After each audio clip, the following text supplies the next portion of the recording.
Bonsoir tout le monde. Donc, petit live aujourd'hui avec une petite question. Je suis en train de changer mon décor parce que demain, je fais un petit tournage. Donc, j'adapte un petit peu le décor et c'est un petit test en même temps. Donc, j'ai ramené mon tableau directement en arrière, mais il ne sera pas là. Donc, je vais pouvoir voir après comment ça sort. Là, je vois qu'il y a 2 spots de lumière qu'il va falloir que je fasse disparaître. Donc, le printemps est vraiment rentré. Il y a vraiment du renouveau à l'intérieur des gens. Et si on veut vraiment avancer, hein, c'est le but de la majorité des personnes, je ne peux pas dire tout le monde parce que c'est pas vrai, mais la majorité des gens, OK, ils adorent avancer. Le but dans la vie, on dit tout le temps, l'univers est en croissance, donc l'humain devrait être en croissance lui aussi. Et quand la croissance est terminée, c'est la décroissance. Donc, on va essayer d'être encore en croissance. Donc, c'est sûr que le physique, il a fini de croître dans mon cas. Par contre, l'esprit, non. Donc, la matière, non. Et s'il y aurait juste une question que j'aimerais que vous vous posiez régulièrement, eh bien, c'est celle-là. Qu'avez-vous appris de cette expérience? À chaque fois que vous vivez, à chaque journée, à chaque fois qu'il y a quelque chose qui vous arrive, une expérience, une situation, le but, c'est de ne pas recommencer constamment. Hein? Le fameux jour de la marmotte, si vous vous rappelez du film, c'est pas de la fiction.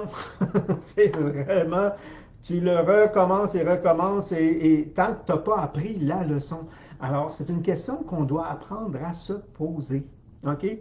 Qu'est-ce que j'ai appris de cette expérience-là? Et si je ne l'apprends pas, il y a des cycles. On vit dans des cycles. Il y a des petits cycles rapides, il y a des cycles beaucoup plus lents, et il y a des cycles encore plus grands qui incorporent d'autres cycles. OK? Donc, ce n'est pas ce que je veux démontrer aujourd'hui, mais c'est un fait. OK? Donc, autrement dit, une expérience qui n'est pas apprise jeune va être reproduite plus tard avec des conséquences un peu plus grandes.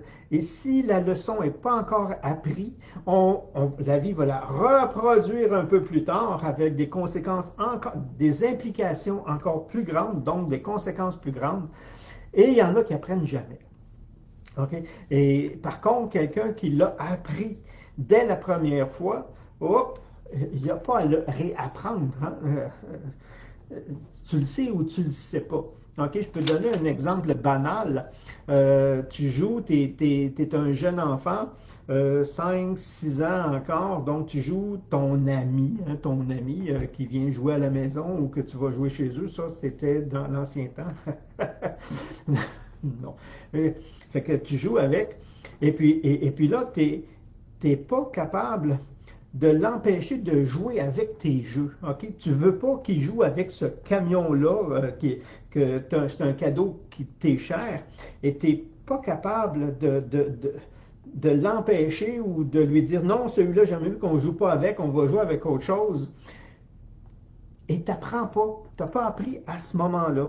Donc, plus tard, il va se passer on change le scénario, on change l'environnement, mais la leçon est encore la même. Là, tu es adolescent, et puis là, tu viens d'avoir, dépendamment de l'âge, un nouveau vélo, une nouvelle mobilette ou pas encore l'automobile. Et puis là, ton ami veut te l'emprunter et tu n'es pas capable de lui dire non. Tu ne l'as pas appris là, tu ne l'auras pas appris là, mais là, les conséquences sont un petit peu plus grandes. OK? Et si tu ne l'apprends pas, plus tard, on va se repasser une situation et c'est la répétition, la répétition, la répétition. Le scénario change, la gravité change aussi, mais la leçon est la même. OK? Et c'est pour ça qu'on doit s'arrêter, et au moins une fois par jour. OK? Surtout dans des moments ou des passages où il se passe beaucoup de choses. De s'arrêter, justement, puis qu'est-ce que j'ai appris de l'expérience? OK? Et je pense que en tant qu'être vivant, c'est une des questions les plus importantes qu'on doit se poser régulièrement. Non, oui, se poser la question, mais surtout trouver la réponse. Hein? Qu'est-ce que j'ai appris de l'expérience? Qu'est-ce que j'ai appris? Et je tiens au mot expérience, parce que ce sont des expériences qu'on se fait vivre dans le but justement de croître. Sinon, c'est qu'on ancre en nous une réaction, une habitude, une image de soi, une perception qui va se répercuter, qui va s'imprégner en nous. Et rendu au moment où je conçois des enfants, ce que je n'ai pas réglé, et ça je le vois dans le transgénérationnel, quand je fais des études avec des personnes, de dire, oh, ton grand-père n'a pas su, ton père n'a pas su, et toi, tu as de la misère. OK? Et on appelle ça la génétique. C'est pas la couleur des cheveux puis des yeux. OK? C'est ta façon de réagir qui t'est transmis parce que tu le vois, tu es conscient. C'est sûr qu'on ne prend pas tout, mais on en passe beaucoup. OK?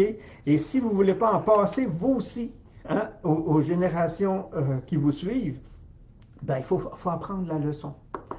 Quelle est la leçon? Hein? Puis on est conditionné, puis ça fait depuis, ça fait plus de 30 ans que je le répète, que j'ai découvert qu'on était conditionné et non pas éduqué.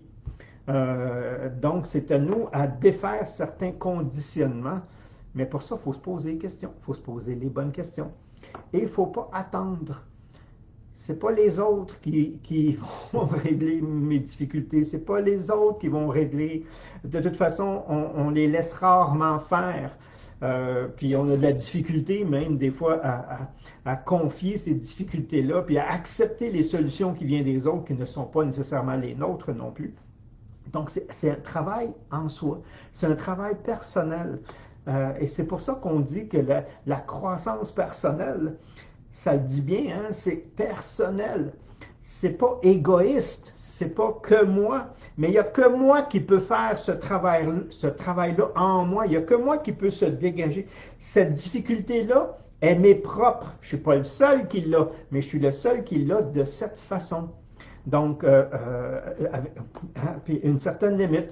Tellement que quand je crée des groupes, OK, dans des formations, dans des séminaires, je le sais par expérience aujourd'hui, je l'avais en théorie avant, mais je le sais aujourd'hui par expérience que chaque groupe, OK, chaque groupe a une difficulté commune, a un problème commun, pas au même niveau, pas au même degré, mais ils ont quelque chose. Et quand on les fait échanger, c'est là qu'on se rend compte que, ah, regarde cette difficulté-là, toi aussi tu la portes, toi aussi tu la portes, toi aussi tu la portes, toi aussi tu la portes.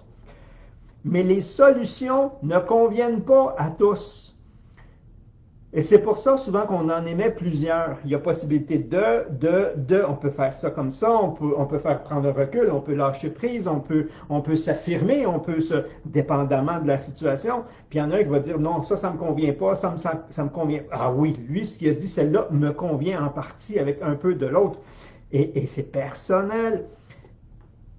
Donc le sauveur, il est en vous. Mais posez-vous les bonnes questions. Pourquoi je vis ça? Non, non, non. C'est quoi la leçon? Qu'est-ce que j'ai à apprendre de cette expérience? OK? Et apprenez-le. Et en l'apprenant, c'est comme si on défait quelque chose. Et puis l'harmonie est plus proche. Puis après ça, on redéfait encore. Puis après ça, boum! Ça vient tout de s'amalgamer. On vient de prendre notre place. OK? C'est une façon, c'est des images. Mais c'est un peu ça. Fait que c'est le message un peu que j'avais c'est le message que je désire vous passer cette semaine, qui pour moi est une semaine encore un petit peu spéciale. Je peux dire ça toutes les semaines. Mais, fait qu'à chaque semaine, je me donne, je me sens, je fais ma méditation de la semaine, c'est-à-dire qu'est-ce que je me fais vivre cette semaine, ok, qu'est-ce que je vais vivre. Et c'est une expérience, et tout est une expérience, puis on vient ici pour expérimenter. Et là, je vis.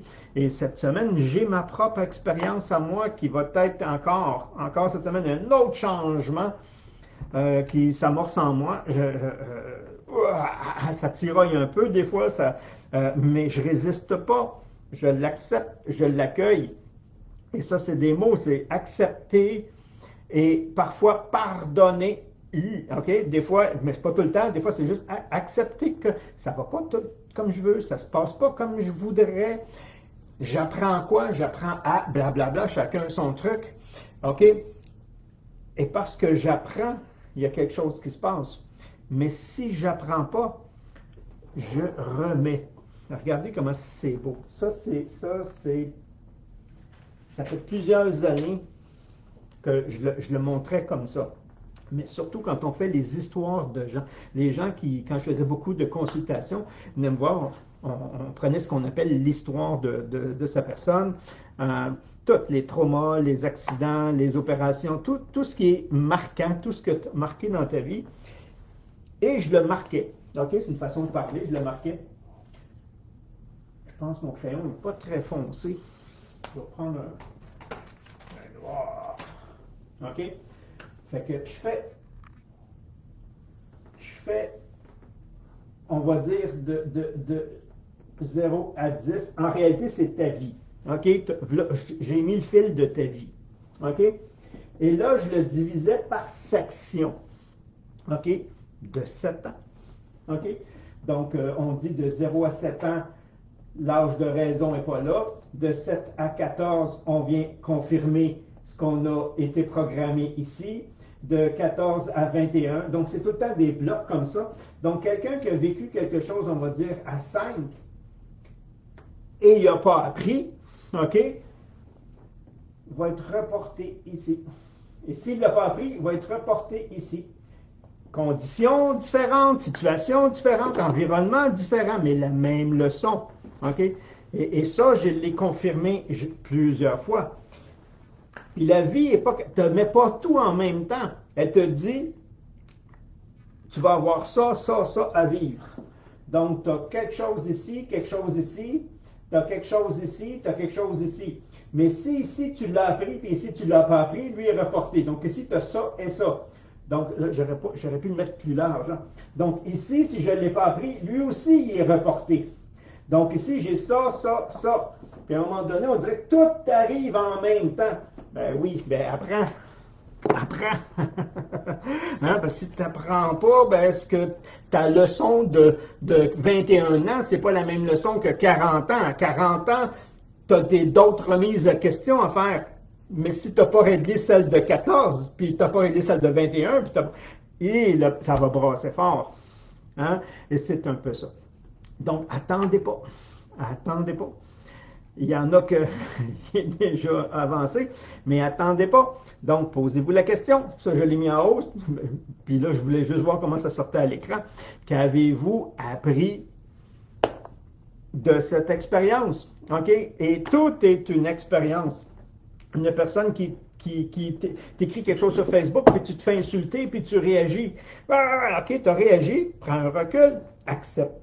Hey, en ce moment-là, j'ai été confronté à une valeur, à une croyance d'une personne que je m'y attendais pas. C'est ça l'expérience. OK?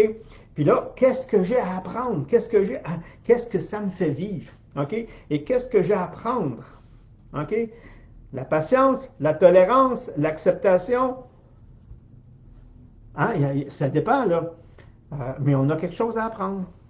OK? Après ça, apprends-le. Tu as l'événement pour te le dire. Tu as ça à apprendre, apprends-le. Et là, tu l'apprends. Et il y a une leçon commune à tout le monde. Puis je vais m'arrêter avec ça parce que je vois le temps avancer. Il y a une leçon commune. On l'a tous, celle-là. C'est apprendre à s'aimer. Hein? On nous enseigne à aimer les autres. C'est correct. C'est super. Mais c'est dur d'aimer quelqu'un d'autre. Non, c'est facile d'aimer quelqu'un d'autre, mais quelqu'un qu'on va dire qui est moins aimable. On va l'appeler quelqu'un qui vous confronte, quelqu'un qui vient vous chercher, quelqu'un qui est pareil comme vous en réalité. OK? C'est les plus durs à aimer. Pourquoi? Parce qu'on ne s'aime pas. Donc, il reproduit cet aspect-là. Et j'aime pas ça. Mais pourquoi tu n'aimes pas ça? Ben, c'est parce que tu es pareil. Mais de l'admettre, ça prend. Il faut mettre l'ego vraiment de côté. Et là, tu n'aimes pas ça. Fait que là, il y a une leçon à apprendre. Donc, si tu apprends à t'aimer, tu n'es plus le miroir, c'est une image, hein, mais c'est comme ça qu'on l'apprend, tu n'es plus le miroir de l'autre. Donc, elle ne te reflète plus quelque chose que tu n'aimes pas de toi, parce que tu ne recherches pas la perfection, ok, qui est inatteignable, juste d'être toi-même, ok, d'accepter ce que tu es, avec tes forces, avec tes faiblesses. C'est ce qui fait ce total-là de ce que tu es, qui te rend extraordinaire, justement. Et non pas de te voir comme un moins que rien. OK? Parce que là, il y a beaucoup de gens qui vont te le refléter. OK? Donc, et si tu en as moins. Mais ça, c'est la leçon commune. Et si tu t'aimes, si tu apprends à vraiment t'aimer, pas que t'aimer toi-même, mais d'aimer, mais surtout t'aimer aussi, euh, ben, je pense que tu as appris un gros morceau de la leçon. Je pense que tu vas avoir moins de confrontations parce que les confrontations que tu vis ne sont pas pour être pires, sont pour te dégager de quelque chose et non pas de remettre des couches. Ça, c'est notre attitude, c'est parce qu'on ne sait pas comment réagir. On se fait remettre des attitudes, on se fait remettre des douleurs, on se fait remettre. En réalité, c'est nous autres qui ouvrent la porte puis dit, on ne laisse pas sortir la vieille, puis on en laisse une entrée de plus, puis on la fait juste grossir. C'est pour ça que l'expérience suivante va être encore plus douloureuse. OK? C'est moi. OK? Et quand tu apprends à accepter, à te pardonner en fonction de, et apprendre la leçon, qu'est-ce que j'ai à apprendre à travers cette expérience-là? Et le jeu que j'ai appris, que j'ai dû me créer moi-même pour comprendre, c'est que j'ai joué aux pions. OK? J'ai appelé ça les pions. Et là, ça me permet de tester mon montage. Les pions, c'est-à-dire qu'il y a toi, tu es ici, tu vis ta réalité qui n'est pas la réalité et autour de toi, il y a des pions. Et pourquoi je les appelle pions? Parce que si je ne les appelle pas pions, je me laisse affecter émotivement. Okay? Donc, pour me détacher de l'aspect émotif, réactif, pour rester plus justement analogique, si je veux, okay? Je les appelle toutes des pions. Mais mon pion ici, là, c'est peut-être mon fils. Ça, c'est peut-être mon frère. Ça, c'est peut-être mon père. Ça, c'est peut-être mon voisin. Ça, c'est peut-être un collègue de travail. Mais si je ne l'appelle pas pion, le côté émotif embarque et je ne la vois pas, la leçon, je reste en réaction.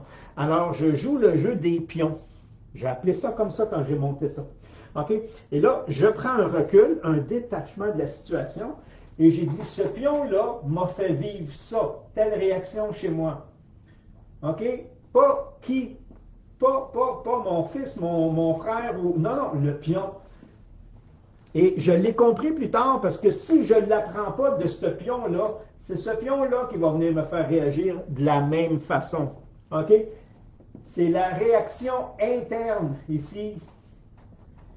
C'est là que l'apprentissage doit se faire. OK? Si lui me fait sentir moins que rien, puis que au lieu d'apprendre, je me débarrasse, je me détache, j'enlève le pion de mon environnement, je ne veux plus rien savoir de lui, la tâche elle reste là, elle. OK? Et c'est un autre pion qui va venir la faire réagir. Puis là, j'ai encore une solution. Me détacher de celui qui me le fait vivre. Puis il m'a fait venir tout seul. OK? Parce que j'ai rien appris puis j'ai rien compris. OK? Alors que le but, c'est d'aller voir, ouch, ça fait mal. Prendre du recul. C'est un pion, c'est un scénario, c'est un cinéma qu'on se joue. Lui, il fait vivre ça à lui. C'est quoi la solution? C'est quoi l'apprentissage? Qu'est-ce qu'il doit apprendre pour ne pas que ça se reproduise? Il doit apprendre à se tenir, il doit apprendre à accepter, il doit apprendre à être tolérant, je ne le sais pas, là, c'est là. Puis là, tu l'apprends, tu te fais, moi, c'est toi le scénariste. Fait que tu es l'acteur, puis tu changes le scénario. Puis au lieu que ça s'est passé comme ça, ben maintenant, ça s'est passé comme ça. Et ce qui va arriver à l'inverse, au lieu de te couper du pion, tu vas effacer la tâche. Et si tu effaces la tâche, ça veut dire que tu as compris la leçon. Et si tu as compris la leçon, tu n'as pas à la revivre. En réalité, c'est que s'il y a une situation semblable, tu vas savoir réagir. C'est dans ce sens-là aussi que tu n'as pas à la revivre. Tu n'as pas à revivre la douleur. J'espère que c'est clair. OK? La vie est un apprentissage continuel, Nadine. Oui, exactement. à condition d'apprendre. Si tu n'apprends pas, et elle devient lourde, elle devient difficile, parce que ça s'additionne, puis à un moment donné, la solution, c'est de t'isoler de tout le monde. Puis la vie, c'est l'inverse. C'est pas de s'isoler, c'est de s'unir. Et toutes les raisons sont là pour nous faire isoler. OK? Séparer. Parce qu'on peut mieux contrôler, on peut mieux manipuler, on peut faire ce qu'on veut. Un humain seul est moins efficace qu'un regroupement. Et ça, c'est dans toutes les situations. Vous savez, on a réussi à contrôler les manifestations dans les entreprises en disant vous manifestez plus, vous avez maintenant un syndicat, puis c'est les syndicats qui négocient pour vous. Wow, c'est génial, tu sais. Non, parce que le syndicat oui et non. Le syndicat ne va jamais vraiment négocier en fonction de ta petite personne. Hein? Le syndicat lui-même a un agenda à suivre. OK, lui, ce qu'il veut, c'est un pourcentage relié au chiffre d'affaires. Ton petit besoin, s'il rentre dedans, il va l'émettre, mais c'est pas toi sa vraie raison. OK, c'est eux autres mêmes. C'est une entreprise en elle-même aujourd'hui. Avant, non, les syndicats, c'était des regroupements, c'était du bénévolat, c'était au nom d'eux. Maintenant, c'est des entreprises. C'est une entreprise qui négocie pour toi en fonction d'avoir son morceau. Fait que c'est une double négociation. C'est pas que pour toi. Je dis pas qu'ils sont tous mauvais, les syndicats, mais c'est pas vraiment une représentation de qui moi je suis et de ce que j'aurais demandé. Mais ça, c'est ma perception encore, c'est mon expérience. Fait que c'est un peu ça. J'ai tellement appris, Linda j'ai tellement appris la leçon que oui, la tâche est partie. Oui, il me rappelle, on a fait ces jeux-là avec Linda. Tu m'avais bien montré dans le temps. On a fait le petit jeu des pions. Parce que c'est la façon d'avoir la tête claire. Sinon, c'est l'émotionnel qui embarque, puis on n'apprend pas la leçon. Et plus on apprend la leçon, plus on se libère, plus on est léger. Et aujourd'hui, on a besoin d'être très léger. Je vous le dis tout de suite. Plus on est léger, mieux c'est. Ça, c'est un peu ce que je voulais vous partager aujourd'hui. J'espère que vous avez noté la question. Qu'avez-vous appris de cette expérience? Et à chaque fois que vous vivez quelque chose, adressez-vous la question avec un recul, non pas en disant avec jugement, lui le pourquoi il y a, ok? Là, tu es trop dans l'émotionnel, ok? Ça ne marchera pas. Fait que là, tu dis, pourquoi ce pion-là, détachement, pourquoi ce pion-là fait vivre ça à lui? Lui, il a quoi à apprendre de ça? Ok? Avec le détachement, on est plus facile d'accepter la situation et de moins tomber dans le scénario avec les jugements gratuits et autres, pour être capable de résoudre et d'apprendre la leçon et de dire j'efface la tâche au lieu de j'efface l'individu.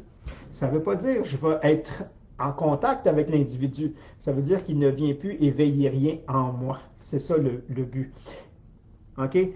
C'est à l'intérieur que ça se passe. Donc le sauveur, il est là. La victime, elle est là. Et le bourreau, il est là. OK? Donc, arrêtez d'accuser à l'extérieur. C'est pas là que ça se passe. C'est à l'intérieur. Et quand tu as dégagé l'intérieur, que tu arrêtes d'être ton propre bourreau toi-même, puis de te faire vivre de la misère, ben hop, ta vie, elle va un peu mieux. Et ça allège tout ce qui se passe autour et tu gardes tes moyens. C'est un peu ça. Cette semaine, dans le groupe Privilège, il va y avoir une petite formation sur ça que je vais vous donner, un peu, beau petit dessin. Vous allez avoir le dessin aussi. On va travailler là-dessus. Il y a ça. Sinon, il n'y a rien de nouveau pour cette semaine. Je n'ai pas d'annonce telle quelle à faire. Sauf que c'est le printemps et ce qui va monter, j'espère que la sève, elle est propre, justement pour avoir une belle vitalité. Donc, buvez beaucoup d'eau. Demain, petite capsule santé. Buvez beaucoup d'eau dans ce temps-ci, c'est très important. Faut-il en parler à l'autre? Oui et non. Comme on dit, il y a tellement de situations. Oui et non. Tous les changements que tu fais en toi OK? Si tu ne le communiques pas à tes pions de valeur, pas tous les pions, mais les pions avec qui tu as ces interactions-là, eux vont te percevoir avant le changement. Donc, eux ne s'adapteront pas à toi. OK? Donc, oui, je les mets au courant de avant, j'avais de la difficulté ou je ne savais pas. Maintenant, je sais et j'ai eu cette difficulté-là. Je le mets au courant pour que justement, ils puissent s'adapter. Et justement, ils changent la vision qu'on a de l'autre. Ça, c'est un autre point on appelle ça faire le point avec les gens. Pour que cette évolution-là. Fait que, mais si c'est non, si c'est un pion, on va dire secondaire, non, il n'y a même pas à être au courant. OK, c'est le but, c'est qu'est-ce qui a éveillé. Vous savez, des fois, je me rappelle des trucs jeunes, je voyais ça, puis j'ai monté des formations pour parents. OK? Et là j'entendais des scénarios, là, puis après ça, ça me faisait référence à moi quand j'étais jeune aussi, d'avoir entendu ça de mes parents. OK? Tu me fais honte. OK? Le parent dit, mon fils m'a fait honte. Il est arrivé à l'école tout crotté. Il est arrivé tout sale, tout... Attends, ton fils, il t'a fait honte. C'est lui qui a fait quelque chose. Tu n'as rien fait à toi, là. Ouais, mais là, c'est moi qui... Non, non, non. Attends, sépare, là. Ton fils, il n'a rien fait contre toi. Il s'est fait plaisir à lui. Il ne s'est pas dit, je vais faire honte à mon parent. Et il n'a jamais dit ça. Il n'en a même pas pris conscience avant que tu lui aies dit, tu m'as fait honte. Donc, tu le rends responsable de ton état. Non, ça ne se fait pas, ça, déjà. Fait que là, il faut faire le pion, parce que si on ne fait pas le pion, l'émotion, elle reste là. Puis là, lui, il a fait ça. Hey, c'est vrai, lui, il s'est fait plaisir. Puis là, tu y tapes sa tomate, puis tu le rends responsable de ton état, parce que toi, tu crains que le professeur te juge parce qu'il arrive à l'école de tel... Ouais, c'est peut-être pas... Ben non, hein? Puis j'ai dit, tu viens de faire un coupable, OK, de ton fils, si on ne répare pas. Ça veut dire quoi? Ça veut dire que peu importe ce qui va arriver autour de lui, il va se sentir responsable. Ah, mais il n'est pas responsable. Ben, c'est parce que tu viens de lui dire que ce qu'il a fait, il est responsable de ton état. Ah, c'est même trop vrai. Ouais, mais c'est parce que toi aussi, c'est ce que tu vis. Tu te sens responsable de. OK? Tes parents te l'ont transmis, puis là, tu leur transmets. OK? Et on sait qu'on éduque les enfants encore aujourd'hui, OK? Majoritairement, avec la peur et la culpabilité. Et rendre l'autre responsable, ça s'appelle culpabiliser. OK? Donc, tu le rends coupable de ton état. Donc, par la culpabilité, tu le manipules sans t'en rendre compte. Mais ce n'est pas mon intention. Pas quand tu es dans le jeu, mais quand tu prends le recul, tu te rends compte que, oh, OK, il y a une leçon à apprendre là. C'est pas ça que je veux. Je veux pas culpabiliser mon fils. Je veux le conscientiser. Bon, mais ce serait quoi le message à lui dire si tu veux le conscientiser? Parce que là, le message que tu lui transmets, c'est que tu le culpabilises. Quand tu joues avec des pions, c'est plus simple. Quand tu joues avec ton fils, quand tu joues avec un proche, ton conjoint, un collègue, c'est plus dur. OK? On lui donne des intentions. Mais quand on fait le jeu comme ça, l'intention débarque. On prend juste le fait. Puis là, on est capable de réparer. On pourrait s'amuser avec ça. OK? Mais mon but d'aujourd'hui, c'est apprenez la leçon. OK, puis là, je vais arrêter là-dessus parce que je voulais arrêter 15 minutes, puis je l'ai fait un 15 de trop. Hein? C'est Jean-Pierre, ça. Fait que, bonne semaine à tous. Bonne transformation cette semaine parce que c'est amorcé. Acceptez, abandonnez-vous, faites confiance. OK, je vous le dis, il y a des belles transformations qui se font à l'intérieur de l'humain. Il y a du nettoyage qui se fait. Le printemps aide beaucoup. Laissez-vous aller. Sortez les bébés de la tête, ça ne va pas vous aider pour avoir la tête claire et pour être vraiment plus efficace après. Là-dessus, je vous souhaite bonne semaine et on a une rencontre avec le groupe Privilège mercredi cette semaine, c'est ça. Bye bye tout le monde, à la semaine prochaine.